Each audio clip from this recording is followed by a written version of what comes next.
বাস্তবতা থেকে একটা জিনিস শিখেছি, চুপচাপ মেনে নিলে সবার কাছেই ভালো থাকা যায়। কষ্টে থাকা মানুষগুলো সবসময় একটু বেশি হাসি খুশি থাকে কষ্টগুলো লুকানোর জন্য। আকাশ রং বদলায়, সে তো মানুষের প্রয়োজনে। মানুষ রং বদলায় নিজের স্বার্থের কারণে। স্বার্থপর মানুষ সবকিছুতেই স্বার্থ খোঁজে, স্বার্থ হাসিল হলে আঘাত করে কেটে পড়ে। কিছু মানুষ চাঁদ এনে দেওয়ার গল্প বলে আকাশটাই কেড়ে নিয়ে যায়। ঋণ পরিশোধ করা যায়, কিন্তু উপকার কোনোদিন শোধ করা যায় না। হিংসা করে অন্যের ক্ষতি সহজেই করতে পারবে, কিন্তু কোনোদিনও নিজের উন্নতি করতে পারবে না। সুখ কখনো জোর করে জীবনে আনা যায় না।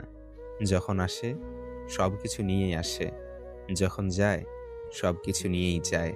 পুরুষের ব্যক্তিত্ব তার কথায়, নারীর ব্যক্তিত্ব তার আচরণে। বৃষ্টি না আসলে বোঝা যায় না ছাতার কোথায় ছিদ্র আছে, তেমনি খারাপ সময় না আসলে বোঝা যায় না কার মনে কি আছে। শেখার মধ্যেও পার্থক্য একটা আছে।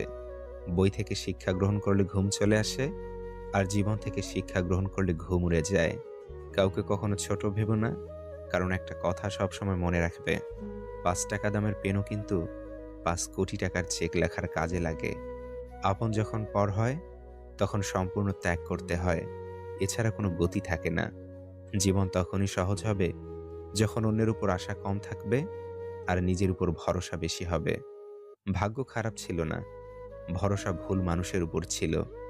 এটাই বোধহয় আমার জীবনের সবচেয়ে বড় ভুল, কাউকে অল্পতে বিশ্বাস করে সহজে আপন করে নেওয়া।